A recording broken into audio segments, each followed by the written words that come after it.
Dan Bapak Ibu, tiba saatnya kita untuk sesi tanya jawab. Tadi kita sudah mendengarkan pemaparan materi dari Kapolda Sulawesi Utara, dari perwakilan Pangdam 13 Merdeka, Kajati Sulawesi Utara, Kabinda dan juga Ketua KPU Sulawesi Utara.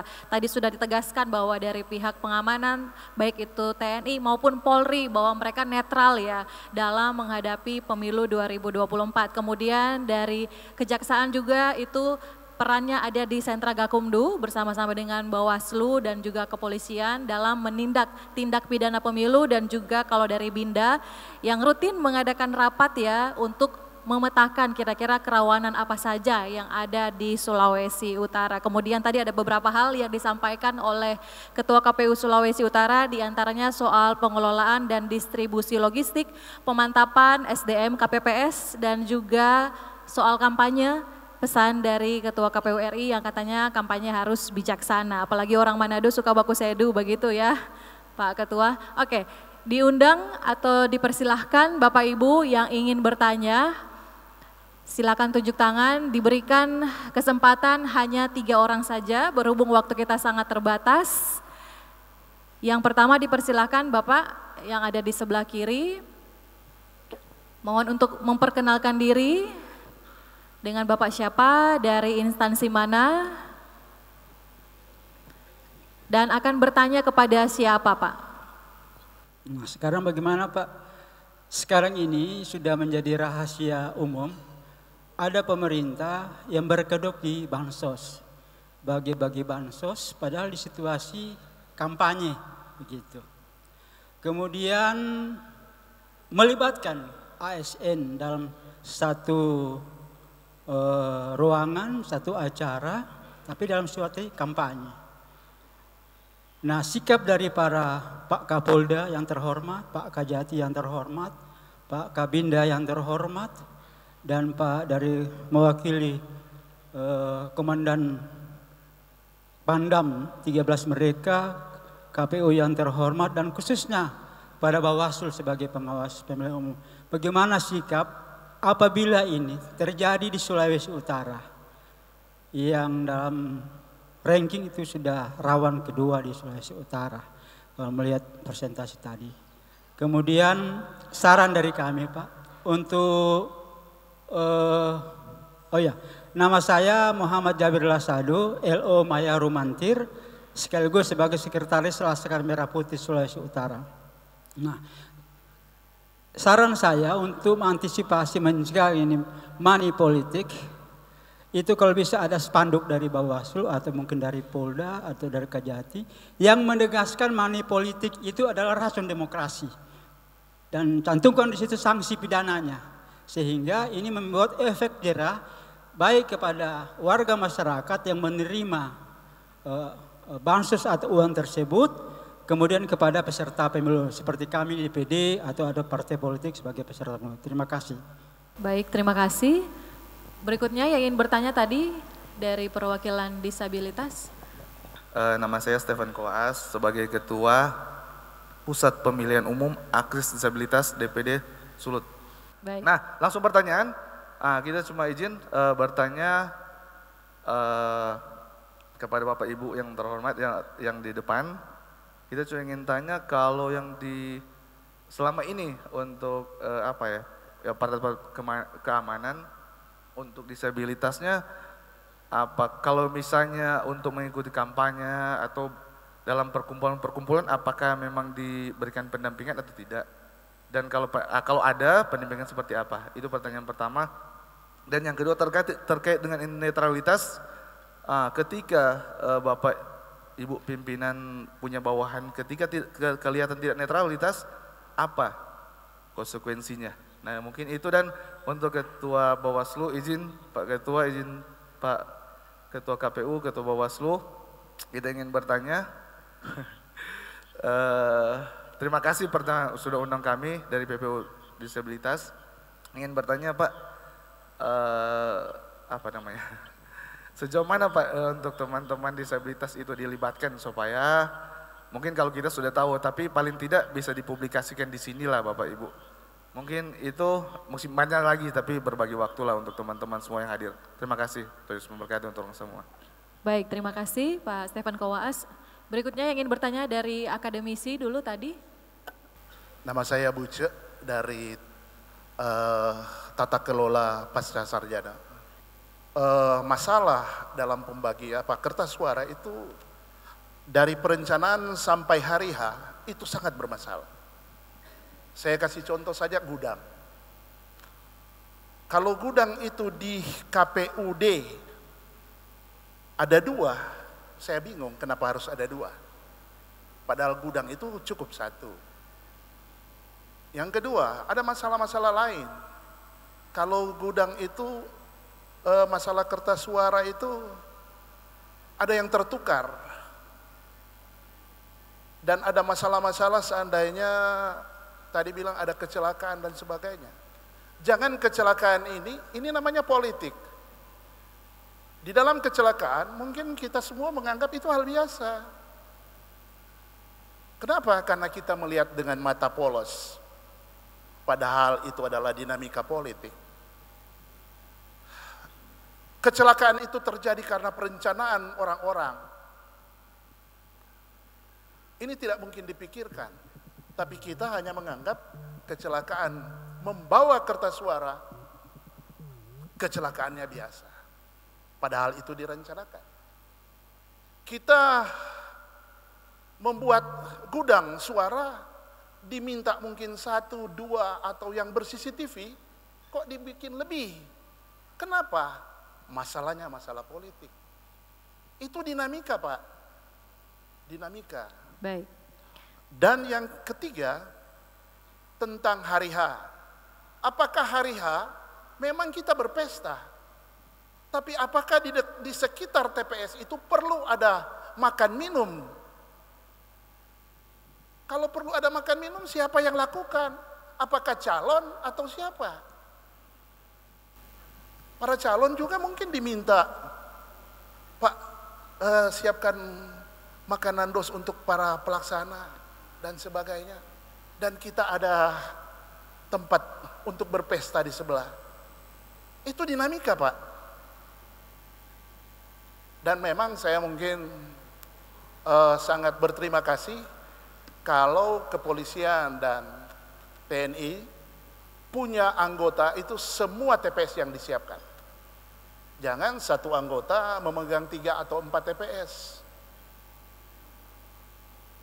Makin banyak TPS, makin banyak diperlukan personel keamanan. Apakah keamanan atau polisi atau tentara kita atau yang lain-lain di pedesaan dan sebagainya ada keamanan itu? Disinilah banyak yang lowong dan longgar untuk dilaksanakan. Namanya dinamika, Pak. Terima kasih. Baik, terima kasih Pak Buce dari Tata Kelola Pasca Sarjana Universitas Samratulangi Manado. Yang terakhir diberikan kesempatan kepada media, silakan. Nama saya Martino Limpong, saya dari media online jurnalmanado.com. Menarik sekali, minta maaf sebelumnya, saya ingin bertanya ke Bawaslu terkait dengan yang kita baca di depan dengan tulisan warna merah, sinergitas wujudkan pemilu berintegritas. Pertanyaan ke Bawaslu, pertama, apakah yang disampaikan tadi dari mewakili Pak Pangdam terkait dengan penyebutan nama salah satu calon? Apakah itu dimungkinkan dalam kegiatan seperti ini? Itu satu. Yang kedua, saya juga pertanyaan ini menuju ke Pak Kejati Sulut terkait dengan ada poin kendala tadi yang disampaikan bahwa tidak bisa atau sulit menyatakan pendapat dalam Gakumdu. Ini saya jadi bingung ini Pak, alasannya apa ini? Kok sulit memberikan pendapat dalam Gakumdu? Karena itu kan ada beberapa bagian. Saya kira itu 2 poin penting untuk saya bertanya mewakili teman-teman wartawan, mungkin pada kesempatan atau sesi lain bisa bertanya. Terima kasih dan selamat siang. Baik, terima kasih Bapak Martino Limpong, perwakilan media. Dan langsung saja akan dijawab mulai dari pertanyaan pertama tadi. Bagaimana sikap dari Bapak-Bapak sekalian jika ada pemerintah yang bagi-bagi bantuan sosial dan juga mengerahkan ASN? Kalau terjadi di Sulawesi Utara, kira-kira bagaimana penanganannya? Itu pertanyaan dari LO Ibu Maya Rumantir. Dipersilakan mungkin yang pertama mau dijawab oleh Pak Kapolda. Terima kasih Pak atas pertanyaan yang pertama terkait bansos dan money politik ya Pak ya. Jadi bahwa itu yang memang sudah kita antisipasi dari awal merupakan kerawanan terkait dengan pemilu, yaitu masalah money politik. Nah ini money politik ini kita sudah mengantisipasi, nanti pasti pada saat masa tenang itu sampai dengan serangan fajar itu kita sudah antisipasi. Nah sekarang ini apa yang dimaksud pesta demokrasi. Nah itu juga pesta demokrasi 5 tahun sekali, dengan ada 5 tahun sekali rakyat itu kadang-kadang karena memang ada kurangnya pendidikan politik, jadi menganggap bahwa 5 tahun sekali mereka akan mendapatkan uang. Itu sangat berbahaya. Makanya kami melalui sampai dengan Babin Kamtipmas itu melakukan upaya-upaya supaya mencegah hal itu. Babin Kamtipmas ini ada di setiap desa. Nah, kita juga mengantisipasi Bapak Ibu sekalian. Contoh ya, apabila ada orang tiba-tiba berniat baik, ya, yang dulunya biasa-biasa saja tiba-tiba menjelang pemilu karena dia caleg memberikan bantuan sosial. Nah, ini berarti ada maksud. Terus kemudian bahkan nanti akan dengan beredarnya dengan politik uang. Ini supaya memilih tertentu. Ini harus kita antisipasi juga. Kalau seperti di negara kita, contoh yang paling sering terjadi ya, pada saat mau menyalonkan diri, itu mengeluarkan anggaran yang begitu besar dari uang pribadinya mungkin ya. Nah begitu dia akan menjadi pejabat daerah, entah itu DPR, bupati, wali kota, gubernur, itu pasti dia akan berhitung Pak, berapa uang yang sudah saya keluarkan, ya, terkait dengan money politik, terkait dengan bansos, uang yang dikeluarkan itu berapa, termasuk untuk tim sukses. Nah akhirnya setelah uang yang sudah dikeluarkan dihitung, pada saat dia menjadi pejabat pasti harus kembali uang itu, minimal sama, kalau bisa untung. Akhirnya dengan melakukan perbuatan-perbuatan tersela, yaitu dengan korupsi dengan program-program anggaran yang program-program pembangunan yang diada-adakan, ya, yang hasilnya mungkin bisa fiktif, dan ini terjadi di beberapa daerah dan sering akan terjadi, bahkan mungkin nanti pun juga akan terjadi program anggaran yang ngarang-ngarang, terus kemudian diserahkan proyek-proyek itu kepada tim sukses dengan sponsornya, dengan tim sponsornya. Akhirnya apa yang terjadi? Karena yang bersangkutan tidak ahli di dalam mengerjakan proyek-proyek itu dengan sistem potong sekian persen, nah pada saat nanti tertangkap ternyata terlibat tindak pidana korupsi. Nah ini yang efek domino yang harus kita cegah. Terus kemudian terkait dengan personel Pak ya, Bapak yang menanyakan bahwa terkait dengan keterlibatan personel kami dari Polda dengan jumlah personel 9.111 personel di Polda secara keseluruhan, kami libatkan 2/3 lebih, sekitar 7.523 personel. Di mana ini dibantu rekan-rekan dari TNI, kemarin terakhir dari Pak Pangdam menyampaikan ke kami 3.000 lebih, terus kemudian dari Linmas juga sekitar 16.480. Dari personel Polri yang bertugas di TPS, ini kita klasifikasikan Pak, dari total tuh 8.240 TPS, kami koordinasi dengan KPU. Kemudian dari 8.000 ini ada yang rawan sekitar 1.551, sangat rawan ada 155, yang kurang rawan ada 6.527. Kemudian di tempat khusus ada 7, ini rumah sakit dan LP. Dari semua itu kita sudah klasifikasikan dari 4 golongan tersebut. Kemudian kita juga dibantu dengan unsur terkait. Ya, jadi kalau setiap TPS satu porsi kayaknya kita akan kekurangan Pak. Kita juga dibantu oleh rekan-rekan kita. Saya kira gitu, terima kasih. Oke, baik, terima kasih. Selanjutnya dipersilahkan Pak Kajati, ada tambahan? Terima kasih Ibu Moderator, kesempatan yang diberikan kepada kami untuk menjawab dari ada pertanyaan dari pertama, kedua, dan terakhir. Saya mencoba yang pertama dulu, bahwa bagaimana kalau ASN yang berkampanye yang terjadi di Sulut. Itu sebenarnya sudah ada aturan yang sudah ada bahwa ini bisa terjadi menjadi pelanggaran pemilu. Kalau memang artinya ada alat bukti yang kuat. Makanya kita kadang orang Indonesia ini sangat lemah, melapor tapi tidak didukung alat bukti yang ada.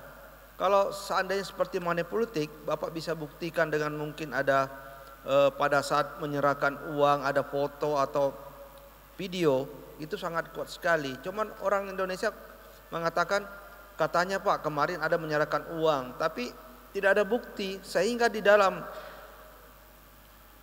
koordinasi dengan Bawaslu, Kejaksaan, Kepolisian, kita akan dalam waktu 14 hari itu sudah bisa kita harus tentukan apakah masalah ini masuk dalam ranahnya tindak pidana pemilu atau tidak. Jadi saya menyarankan kepada teman-teman, kalau memang ada hal-hal yang indikasi tindak pidana, itu sekalian menyerahkan alat bukti. Kalau di KUHP kan ada 5. Bahkan kalau di tindak pidana pemilu itu ada yang namanya bisa foto atau gimana, itu salah satu alat bukti yang kuat.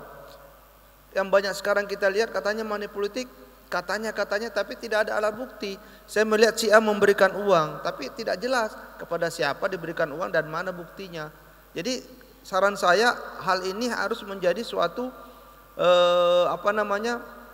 kebiasaan teman-teman yang tidak ada alat bukti, ya tidak perlu kita laporkan, karena ini menjadi masalah juga, karena akan membuat teman-teman di Bawaslu itu bekerja keras, ya masih banyak persoalan yang bisa diurus. Sementara ASN yang berkampanye, saya kira mungkin kalau ada dari staf kami, ya mungkin setidak-tidaknya kami akan menegur. Bahkan kalau ada alat bukti, umpamanya saya tidak netral, saya di depan televisi mengatakan saya mendukung salah satunya, ya silakan saya dilaporkan. Dan kami sebagai pejabat, ya mau tidak mau, siap untuk dikenakan sanksi. Terus yang terakhir tadi ada pertanyaan juga, bagaimana dalam hal sulit mendapatkan sulit menyatakan pendapat, Pak. Menyatukan pendapat dalam Kagumdu. Ya. Nah, ini sebenarnya yang banyak terjadi, ya Pak ya, penanyaan keempat ini. Memang saya uraikan dalam kendala penanganan tindak pidana pemilu ini, memang kadang terjadi begini Pak. Jadi kita dalam hal melakukan suatu pelaporan yang masuk di dalam sentra Kagumdu, kita menguji satu persatu unsur yang ada. Ya barang siapa dengan sengaja umpamanya memalsukan atau bagaimana, itu kita uraikan satu persatu. Jadi kadang pendapat dari Bawaslu, polisi, kejaksaan berbeda-beda. Makanya saya katakan tadi, tolong di dalam hal menentukan tindak pidana ini jangan ada kepentingan pribadi di dalamnya. Jangan ada dusta di antara kita. Ya, mudah-mudahan ada kejadian-kejadian yang akan datang ini tidak menjadikan suatu polemik yang bisa membela salah satu, tapi kita harus netral. Ya, kalau memang dalam hal nanti unsur-unsurnya terbukti di dalam penilaian dalam 14 hari dan bisa dibawa ke ranah tindak pidana pemilu, kami akan sidangkan Pak. Contoh yang seperti saya katakan tadi, di Kepulauan Talaut itu sudah putus 1 tahun, ya kita tuntut 2 tahun, putus 1 tahun, sehingga ya mau tidak mau dia harus jalani itu hukuman. Saya kira demikian pendapat saya, kita jaga netralitas, jaga kebersamaan dan jaga kekompakan. Terima kasih. Oke, baik, terima kasih Pak Kajati. Mungkin butuh penjelasan lebih lanjut dari Ketua Bawaslu Sulawesi Utara, pembagian bansos yang seandainya itu memang berkedok kampanye, itu apa-apa saja Pak yang tidak bisa dilakukan oleh peserta pemilu? Kalaupun mereka misalnya ada pembagian saat kampanye, ada bagi-bagi beras misalnya, atau ada bagi-bagi uang mungkin di saat kampanye, apakah itu boleh atau tidak boleh? Dipersilakan Pak Ardiles. Baik, makasih Gina. Mohon izin Pak Kapolda, Pak Kajati dan para narasumber. Sedikit menambahkan saja bahwa memang ini pertanyaan-pertanyaan yang sering kita dengar ya. Dan memang sejak awal juga kita sudah sosialisasikan kepada seluruh stakeholder, ya, terutama tentu peserta pemilu yang berkampanye. Kita sudah ingatkan ada pasal 280, ya, larangan-larangan dalam kampanye, ayat 1 huruf J itu jelas sekali di situ bahwa dia menyebutkan ini tim kampanye, pelaksana kampanye dan peserta kampanye dilarang menjanjikan atau memberikan uang atau materi lainnya kepada peserta kampanye pemilu. Namun di sisi lain program pemerintah juga nggak bisa berhenti selama pemilu berjalan. Jadi silakan program pemerintah berjalan sepanjang tidak dikaitkan dengan kampanye. Itu yang pertama. Jadi program pemerintah berjalan, kampanye berjalan, ini dua hal yang berbeda. Tidak boleh kita samakan. Nah, dua hal yang memang harus dipisahkan. Tidak boleh program pemerintah bersamaan dengan kampanye, dan tidak boleh kampanye ada program pemerintah di dalam. Itu prinsip utamanya, karena kampanye itu adalah larangannya. Itu di pasal 280 ayat 1 sudah jelas, teman-teman peserta pemilu pasti sudah tahu. Dan sanksi pidananya juga ada. Tadi kalau ditanya soal sanksi pidana dalam hal money politik, ya itu memang sudah ada juga di undang-undang, baik di masa kampanye maupun di masa tenang serta di hari pemungutan suara. Memang di pasal 523 itu memang memisahkan, ya, money politik di saat masa kampanye yang sementara berjalan ini tentu dalam pengawasan kita juga, dan kemudian money politik di saat masa tenang, ya, setiap pelaksana, tim kampanye, peserta kampanye, dan setiap orang yang melakukan money politik di hari pemungutan dan perhitungan suara. Itu ada sanksi pidananya memang. Dan sama seperti Pak Kajati tadi, bagian kita di dalam sentra Gakumdu, selain pintu masuknya lewat temuan pengawas pemilu, juga tentu melalui laporan. Jadi ya pelaporan kita sampai hari ini ada cukup banyak juga kita menerima laporan. Dan sementara ditangani di sini ada Pak Dirkrim ada yang terkait netralitas, ada yang terkait tindak pidana pemilu juga sementara kita proses.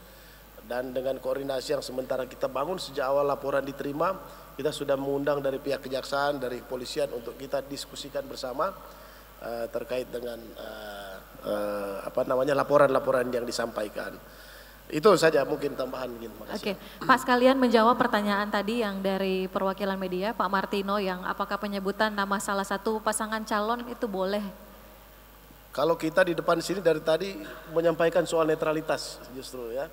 Baik dari Pak Kapolda, Pak Kajati, Pak dari Aster Kodam, dari Pak Kabinda, Bawaslu, KPU, saya kira kita semua bersepakat untuk netral dan independen sepanjang penyelenggaraan pemilu. Karena di aturan main, kalau kita berpegang di aturan main, maka semua tentu akan memberikan keadilan kepada semua pihak. Gitu ya. Tadi contoh Pak Aster sampaikan contoh, ya, walaupun ada dari TNI, tapi tetap netral, tetap independen. Itu maksudnya. Pak Tino, ya. Tadi terkait yang kedua terkait apa tadi Pak Tino? Oh itu ya. Oke, baik. Makasih Pak. Oke, baik. Terima kasih Pak Ketua Bawaslu. Berikutnya dipersilahkan Pak Kenli Poluan untuk menjawab pertanyaan tadi yang dari Pak Stefan yang Ketua PPUAD Sulawesi Utara soal apakah kampanye ada pendampingan, kemudian sejauh mana pelibatan kaum disabilitas dalam pemilu. Selanjutnya ada juga mengenai gudang logistik yang ditanyakan Pak Buce, mengapa harus 2 katanya Pak? Itu saja, silakan. Terima kasih. Kami memang berupaya untuk mengelola proses semua tahapan ini, dan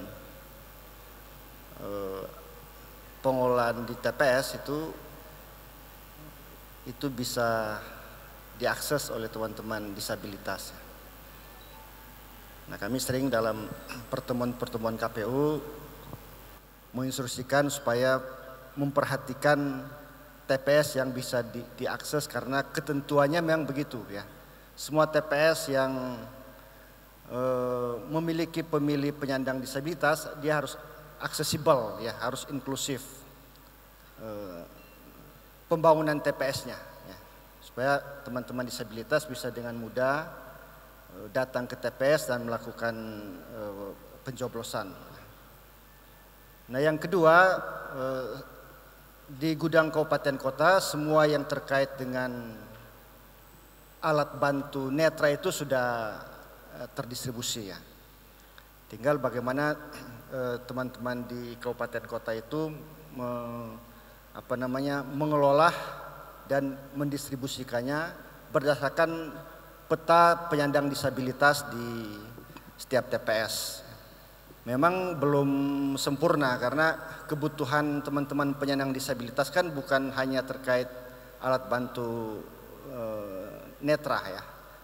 Tetapi sekarang ini kebijakan yang terkait dengan penyandang disabilitas di TPS, selain TPS-nya dibangun secara aksesibel ya, TPS yang inklusif, juga memfasilitasi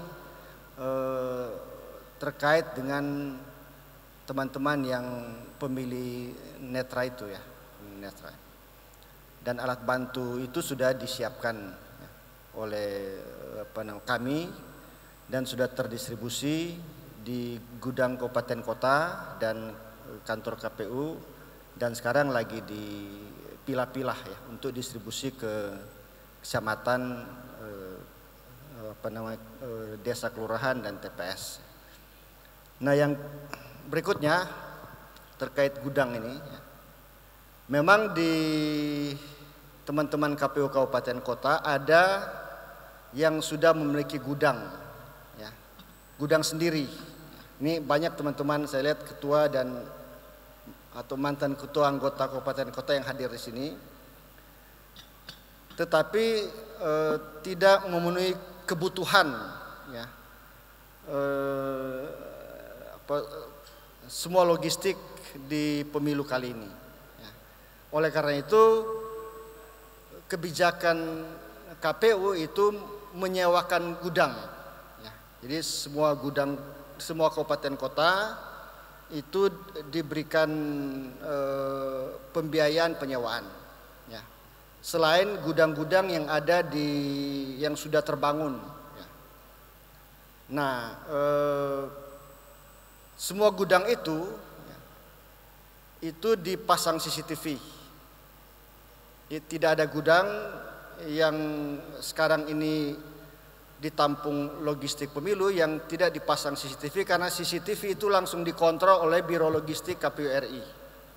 Jadi kalau ada aktivitas gudang yang agak masalah ya, itu pasti akan selalu diinstruksikan dan dievaluasi oleh KPU RI, dan tentu dimintakan ke kami untuk koordinasi agar supaya mengevaluasi, mengontrol proses pengelolaan logistik pemilu yang ada di gudang kabupaten kota ya. Nah, memang di kebijakan KPU itu gudang itu untuk penyimpanan.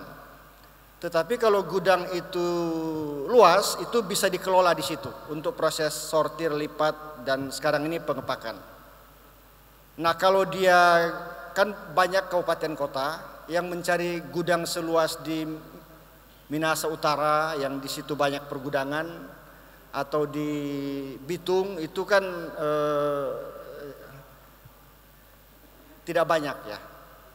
Kalau teman-teman di kabupaten kota yang di kepulauan, di Bolmong Raya, beberapa kabupaten di Minahasa itu mencari gudang yang luas sekali, ya, yang sekaligus tempat penyimpanan dan pengelolaan itu kan susah. Ya. Jadi tetap memanfaatkan kantor kabupaten kota untuk mengelola proses sortir, lipat, dan pengepakan sekarang ini. Jadi sebagian kabupaten kota mengelola logistiknya di gudang kabupaten kota, tentu yang gudang-gudang besar, atau dia merepresentasi pengelola untuk dikelola. Ya. Ada yang kemudian dikelolanya di kantor kabupaten kota. Ya. Nah, itu yang sekarang ini sedang berjalan. Dan saya kira semua hasil evaluasi kami, prosesnya berjalan sesuai apa yang kami harapkan.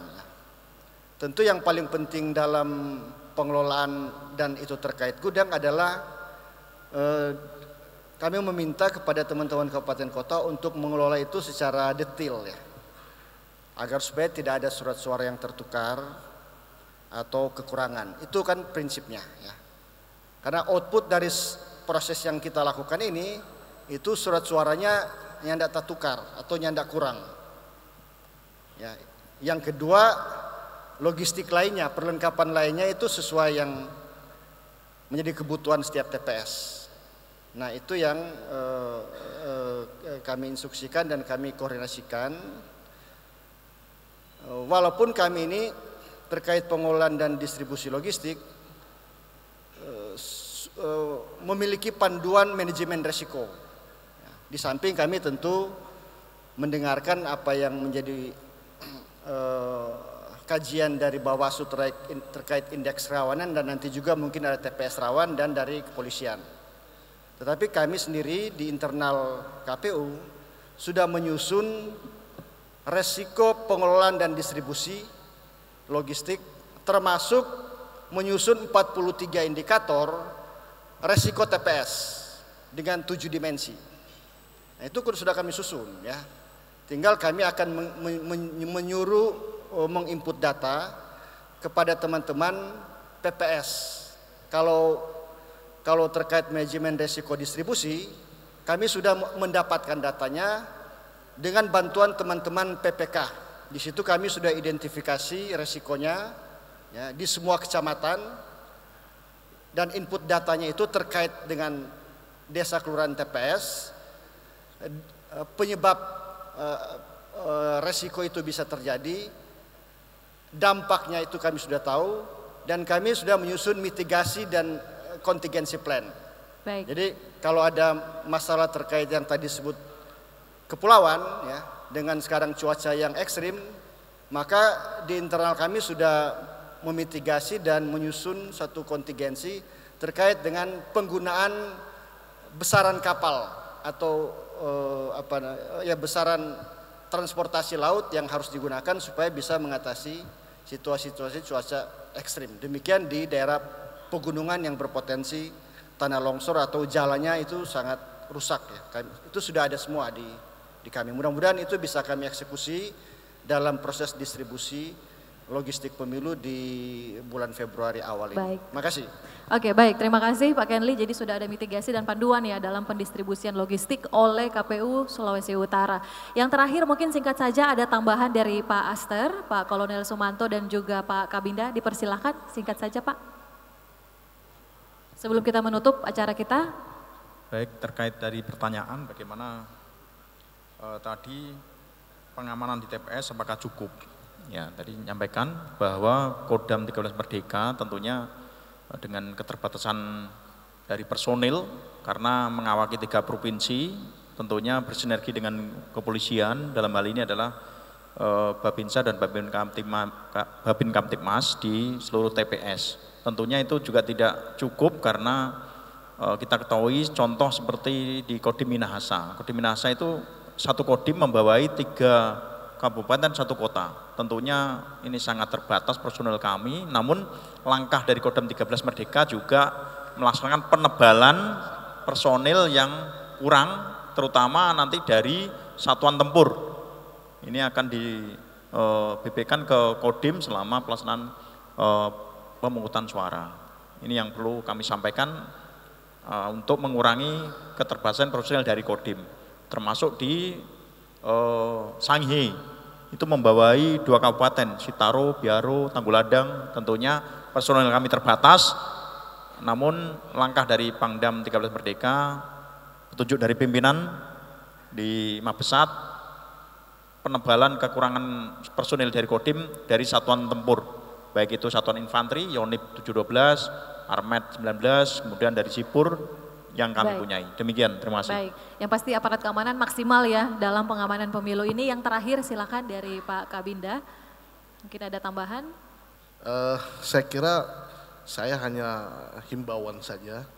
Tadi sudah kita sama-sama dengarkan bagaimana aparat TNI Polri, aparat keamanan, aparat hukum dari Kejaksaan, dari BIN, begitu juga termasuk penyelenggara dalam hal ini KPU dan Bawaslu, kita sama-sama berkomitmen untuk bagaimana bersikap netral di dalam penyelenggaraan. Kemudian yang kedua, ingin menyukseskan kegiatan ini bisa berjalan dengan azas yang benar sesuai dengan ketentuannya. Kemudian juga menghimbau kepada peserta maupun masyarakat yang terlibat, mari kita sama-sama bergandengan tangan menciptakan suasana yang terus kondusif di Sulawesi Utara ini, sehingga semua kegiatan itu nanti di tanggal 14 bisa berjalan dengan baik. Dari sebelum, pada saat, setelah, mari kita sama-sama ciptakan suasana yang kondusif di Sulawesi Utara. Ya, sampai nanti mungkin di Oktober atau November akhir tahun masih ada lagi pilkada. Jadi kita main panjang nih Pak. Kita harus jaga betul kondusivitas di wilayah kita sehingga program-program pembangunan tetap harus berjalan. Karena itu menyangkut masalah hajat hidup orang banyak, kesejahteraan masyarakat.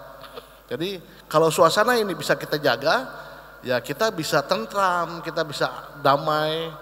Dan saya kira itu yang kita harapkan bersama. Ya, karena kita semua bersaudara, intinya itu saja. Terima kasih dan saya yakin kalau kita selalu bergandengan tangan semuanya akan dapat yang terbaik lah. Terima kasih. Oke, baik.